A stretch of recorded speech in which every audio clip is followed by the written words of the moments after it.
Lakini kwa upande wa referee kwenye upande wa referee anapokosa umakini au msaidizi wa referee anapokuwa amekosa umakini, pia inatakiwa achukuliwe hatua, kwa sababu hutakiwi kukosa umakini. Of course. Kwa sababu sifa kuteuliwa hapo ni maana wewe ni mtu makini. Ndio. Sasa ukipungukiwa hapo kuna taratibu zake zinafuatwa. Na sio umakini tule. Na utimamu wa mwili.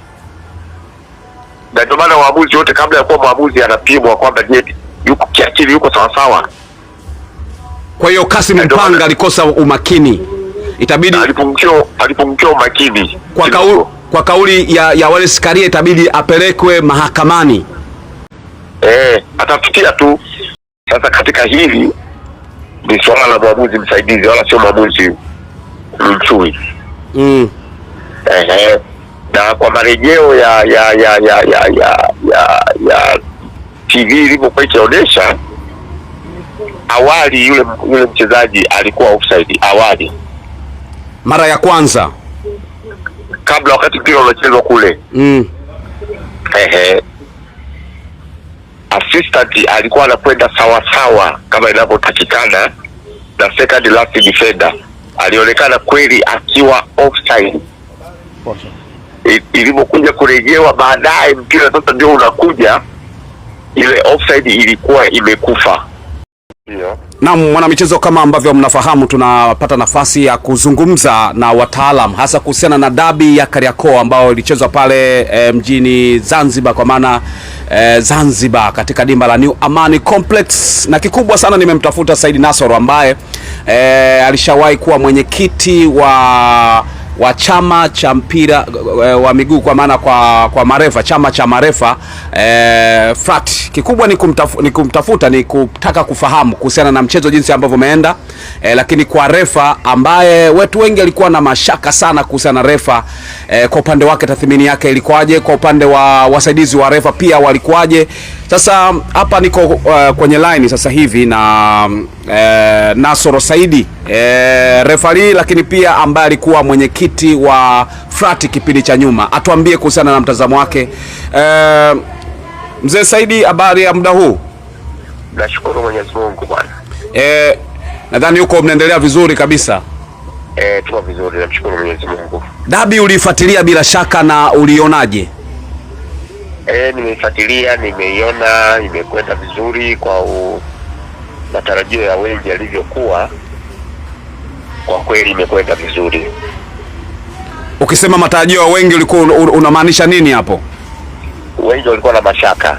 Ndio. Na nimefuatilia mijadala mingi. Mzigo mkubwa ulikuwa umetishwa kwa waamuzi wote, hawakuwa na imani na waamuzi. Ndio. Walio wengi. Hasa Mwinchui. Hasa Mwinchui. Lakini vipi, umeona kama ameitendea haki dabi au kulikuwa na mapungufu? Ameitendea haki kwa jinsi ninavyomfahamu, kama nilivyoeleza awali. Ndio. Ameitendea haki. Si mwamuzi wa leo wa jana, ni wa siku nyingi kidogo. Na kwa jana, kwa assessment yangu mimi, ameonyesha ukomavu. Lakini wakati unasema ameonyesha ukomavu, kuna watu wanalia, wameumizwa na walistahili kupata haki zao. Labda kuna chochote ambacho umekiona na wewe katika ule mchezo? Kama binadamu, sio rahisi kumridhisha kila mmoja. Lakini mimi nilimtazama kwa jicho la kitaalamu. Nasoro Mwinchui kwa jana amejitahidi sana. Licha ya kwamba kulikuwa na pressure ilikuwa kubwa sana, lakini nashukuru ametulia na ameongeza umakini sana. Lakini kingine ambacho kikubwa ambacho experience jana, ndio mtazamo wangu ulivyokuwa ukielekea. Ndio. Mimi niwapongeze sana, kama sio kwa ujumla wake TFF, kumweka mtathmini Mjuni. Ndio. Kwa waamuzi wa jana, kwa kiwango walichochezesha, sifa kubwa zimwendee Mjuni. Ametimiza wajibu wake kuwafanyia counseling sana hawa kabla, wakati na baada ya mchezo. Kwa unamaanisha utulivu wote ambao unauzungumzia umetokana na kuambiwa jamani kafanyeni kazi hivi na hivi na maelekezo mengi kutoka kwa Mjuni. Mjuni namfahamu. Ndio. Mjuni namfahamu vizuri na ni mwamuzi ambaye amestaafu sio muda mrefu. Dabi anaifahamu vizuri na bahati nzuri anaishi Dar es Salaam hapo. Pressure zote hizi kwake hakuna ugeni. Lazima atakuwa amefanya mchango mkubwa sana juu ya uamuzi wa mchezo wa jana. Mimi binafsi napeleka kongole nyingi sana kwa Mjuni. Ametimiza wajibu wake, na kama unakumbuka mwandishi niliwahi kuzungumza na wewe nasema tungepaswa kuwa na counselor. Ndio. Waamuzi wa jana wamebahatika kupata referee assessor. Ndio. Aliye makini. Ndio. Kwa hiyo hakuna malalamiko yoyote kuhusiana na kilichozungumzwa sasa hivi. Ni kama Simba wanadai kwamba wameonewa. Wewe kwa upande wako unafikiri kweli wameonewa? Manake ile ilikuwa ni goli, bila shaka ulitazama lile, ni goli sio goli? Usiulize swali la direct hilo. Ndio. Unajua sio kwamba nakwepa. Pamoja na kwamba nilikuwa naangalia mpira kwenye TV. Ndio. Cha kwanza offside inatazamwa na mwamuzi msaidizi. Ndio. Sasa katika hili ni swala la mwamuzi msaidizi wala sio mwamuzi mchui. Na kwa marejeo ya TV ilivyokuwa ikionyesha, awali yule mchezaji alikuwa offside awali, mara ya kwanza kabla, wakati mpira unachezwa kule. Assistant alikuwa anakwenda sawa sawa kama inavyotakikana, na second last defender alionekana kweli akiwa offside. Ilipokuja kurejewa baadaye mpira sasa ndio unakuja, ile offside ilikuwa imekufa. Hapo namzungumzia mtu ambaye ni Kasim Mpanga kutoka Dar es Salaam. Ndio hivyo manake, ukishasema swala la offside lazima unamzungumzia assistant. Ndio. Ni 100% kazi yake yeye, mwamuzi msaidizi. Moja kazi yake kubwa ni kujaji nini? Offside. Ndio. Hilo swala mchui. Sawa. Sasa mazingira uliyoyaona kwa upande wako yalikuwa ni offside au sio offside? Ndio hicho nilichokuwa nikikueleza. Manake mpaka unapigwa ule mpira na upate ule mfungaji, offside ilikuwa imeshakufa. Sawa. Ndio, sawa, nakusikia. Sasa inawezekana assistant alikuwa bado na ile dhana ya kwamba alikuwa offside, pengine macho alikuwa amepesa pembeni kidogo kufuatilia mpira ulivyokwenda. Sasa ulipopigwa ghafla kuja kugeuza macho hivi, kwa sababu alishamnoti kwamba awali alikuwa offside, akajua labda alikuwa ameendelea kuwa offside. Sasa huu ni mtazamo wangu. Kwa wewe kama ungekuwa referee msaidizi kwa pale, makosa kama yale unaweza ukayafanya kweli? Kibinadamu inaweza katokea, usiweke guarantee. Alafu kumbuka kwamba ni mchezo wenye movement. Kwa mchezo wa jana ilikuwa movement ya kasi, sekunde tu movement inabadilika. Ndio. Sasa inawezekana kweli kwa offside kwa awali, kabla mpira ule hujamwendea, uliporudi na nini, huyu akajihakikisha kwamba nilishamuona alishakuwa offside, sio sasa hivi yuko pengine kwa ile kasi ya mpira. Kwa wewe, kwa upande wako, kwa upande wa Simba ambao nalalamikia goli lao, maana yake unasema wameonewa? Mimi siwezi kusema wameonewa. Ndio. Malalamiko yapo tu. Sasa ndio nakwambia kuna masuala ya binadamu inawezekana kupitiwa. Sasa Nasoro Saidi, unaweza kusema umepitiwa kwenye mazingira kama yale ambayo mtu ambaye sio mwamuzi na hajasomea anaona kabisa sio offside, lakini na wewe pia ambaye umesomea uamuzi na unafahamu, unaona kabisa ilikuwa sio offside. Kwa nini yule refa msaidizi, kwa nini aseme offside? Ndio maana nimeweza kufafanulia mapema, kama unafuatilia sana ule mpira ulivyokuwa. Ndio. Na hata sisi watazamaji, hata mimi mliokuwa kiwanjani, sisi watazamaji, ule mrejesho ulivyorejeshwa awali ulionyesha kabisa yule mchezaji alikuwa offside, wakati bado mpira unachezwa kule, wakati bado hajaachiwa Elset Aura. Ule mpira bado ulikuwa bado hujafika maeneo yale. Ndio. Ndio maana nimekwambia mpira ni mchezo wa kasi. Lakini si ndio itakiwa mwamuzi msaidizi ndio anakuwa makini kuliko hata wanaotazama pembeni? Ndicho hicho ninachokwambia. Sasa kuna masuala ya kibinadamu, mapungufu ya kibinadamu, unaona Ndio. Sasa hayo mapungufu ya Kassim Mpanga kidogo amepitiwa pale, na ilistahili Simba wachukue goli lao kabisa lile. Umakini ulipungua kidogo. Kwa hiyo Simba wakiwa wanalalamika, unaona ni haki kabisa, mwamuzi msaidizi aliteleza pale. Sawa, ni kulalamika, sawa. Ndio. Wala si walaumu Simba. Umeona? Ndio. Kwa sababu tayari yale maamuzi na mwamuzi alisha accept. Ndio. Sasa Simba kulalamika ni sahihi tu kulalamika. Wala si walaumu. Kumbe inaweza katokea wakati mwingine mwamuzi msaidizi akakosa umakini kwenye eneo lake. Sio mwamuzi msaidizi, hata mwamuzi wa katikati anaweza kukosa umakini. Na ndio maana utakuta kama kwa uzoefu wako wa kufuatilia. Ndio. Penalty nyingi zinalalamikiwa. Ndio. Penalty nyingi zinalalamikiwa. Pale ilikuwa penalty kabisa kaacha. Ile katoa sio penalty. Umeona vyote hivyo. Sasa tunamalizaje hapo? Lakini pia Yanga nao wanalalamikia kwa sababu kwa upande wa Dube naye alionekana kuwa offside. Au unaonaje ile movement ambayo Dube alikuwa anaelekea kwenda kufunga? Mwamuzi msaidizi Ramadhan alikuwa ni Hamdani Saidi kutoka Mtwara, alisema ni offside ya Dube. Kwa upande wako unahisi kweli ilikuwa ni offside ile?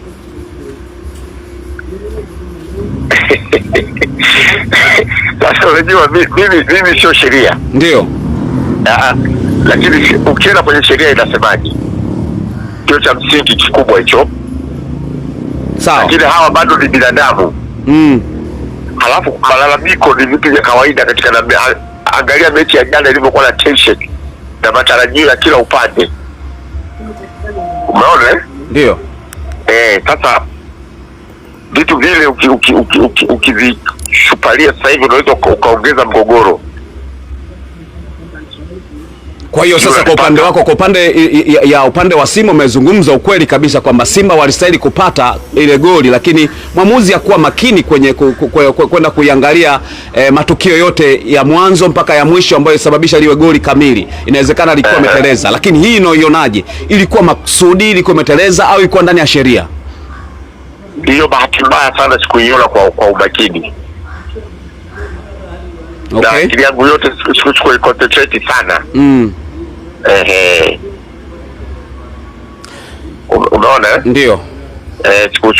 Kuweka umakini sana kwenye hilo na nijilaumu mwenyewe. Lakini vipi kuhusiana na kauli ambayo alizungumza rais wa mpira wa miguu kwa maana Wallace Karia, akisema kwamba kama kuna mwamuzi atazingua, hasa kimzungumzia Nasoro Mwinchui, kwamba kama akizingua atashtakiwa, maana atapelekwa mahakamani.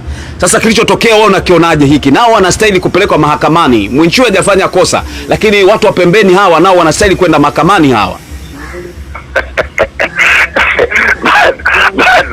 Bado labda watu wamemtafsiri vibaya rais kumpeleka mahakamani, maana mahakama za kimpira sio mahakama hii mahakama.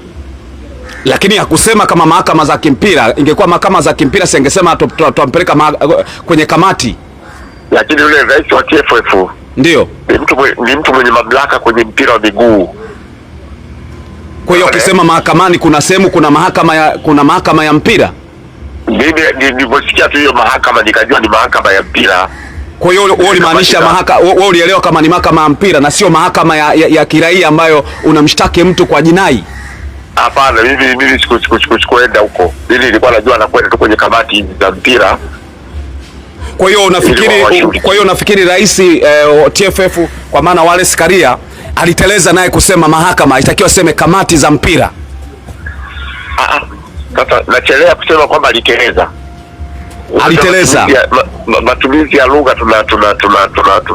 tunakuwa huru sana katika matumizi ya lugha. Ndio. Hata hiyo offside wengine wanasema amezidi, ameotea. Umeona maneno hayo matumizi yake? Lakini dhana inabaki ni ile ile. Ambayo inakuwaje sasa dhana yenyewe? Kwa mimi dhana ambayo niliipata ile mahakama maana yake kwenye kamati zinazohusiana na nini na mpira. Kwa hiyo neno mahakama likibakia hivyo hivyo linakuwa linakosa maana, itakiwa seme kamati ya mpira kama ambavyo unasema. Siyasema ni makosa. Siyasema ni makosa. Nimekwambia hata kwenye mpira hapo unasema kuna kuotea, kuna kuzidi. Hakuna neno kwamba hilo baya hilo zuri. Kwa hiyo Wallace Karia alivyosema tutamshtaki mahakamani, alikuwa anamaanisha kwamba tutamshtaki kwenye kamati. Mimi mtazamo wangu nilivyochukulia, kwa sababu masuala ya mpira hasa yale ya kiufundi kabisa ya kiwanjani sijawahi kushuhudia kitolekwa mahakamani, yanapelekwa kwenye kamati. Kwa hiyo hapo sasa tuseme kwamba kwa maana ya wasaidizi hawa wa Mwinchui ambao walikuwepo katika dabi ya Kariakoo pale Zanzibar, kwa maana ya Kasimu Mpanga pamoja na Hamdani Saidi, wote wanatakiwa waende kwenye kamati za nidhamu za TFF kwa ajili ya hili ambalo lililofanyika, maanake pia wameharibu mchezo. Sio kwenye kamati za nidhamu.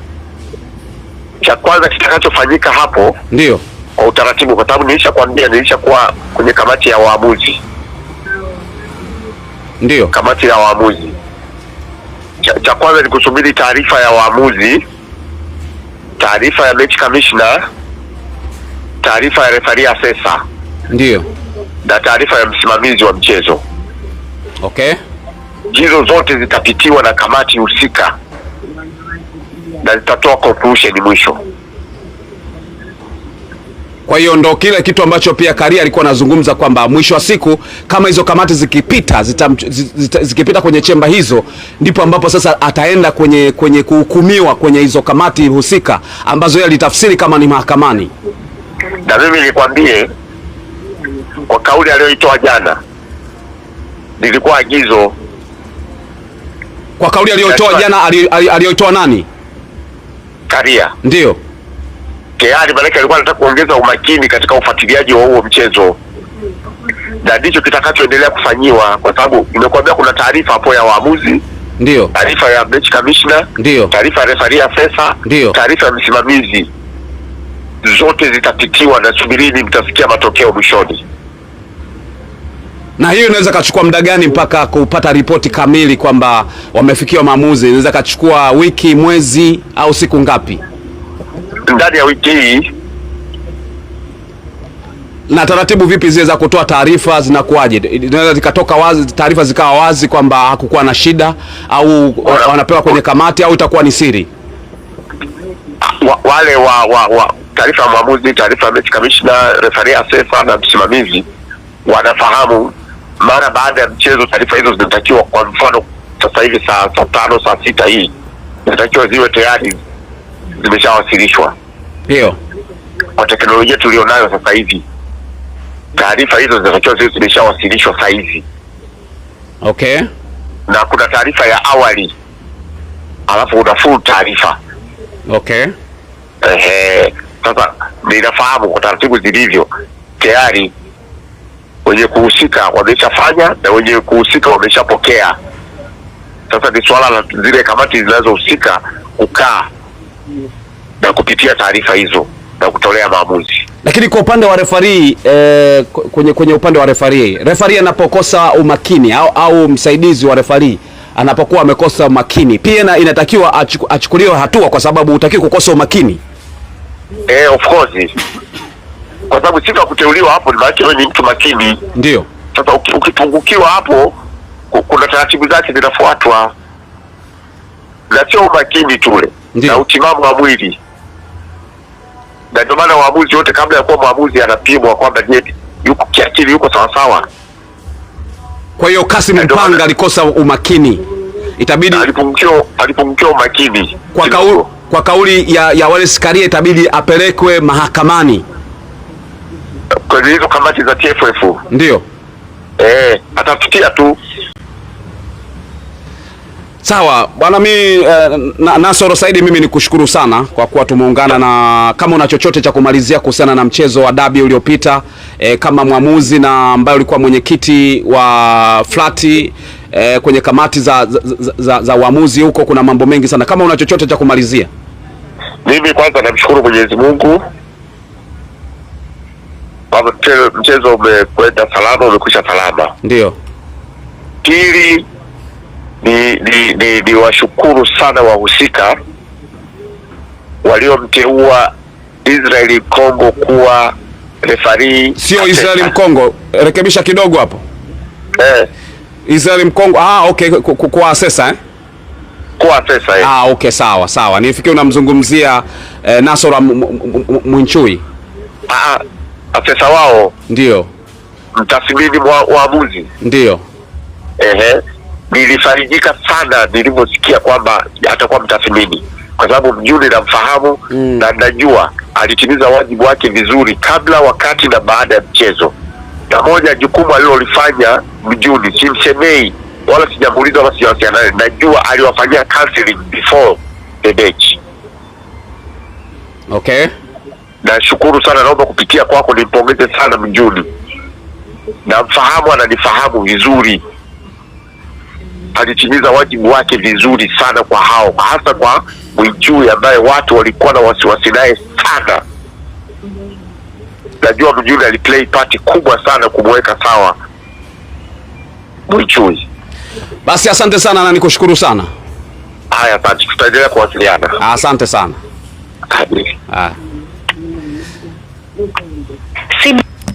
Naam, huyo ni kwa maana ya kocha wa zamani lakini ambaye alishakuwa mwenyekiti wa Frati, chama cha waamuzi katika soka la Tanzania, na tulikuwa tunazungumza naye hapa kuweza kufahamu kuhusiana na namna mambo yalivyokuwa yameenda na kauli ambazo alisha kuzitoa Rais Wallace Karia, rais wa mpira wa miguu Tanzania, na mtazamo wake kwa ujumla, nini ambacho kimetokea na vitu vingine kama hivyo. Lakini yote katika yote, endelea kusubscribe channel hii kupitia Like Media. Mimi naitwa Lugano wa Israel. Asante sana kwa kuwa unaendelea kusubscribe, lakini kulike na kucomment na kuwa familia kila wakati. Mpaka wakati mwingine.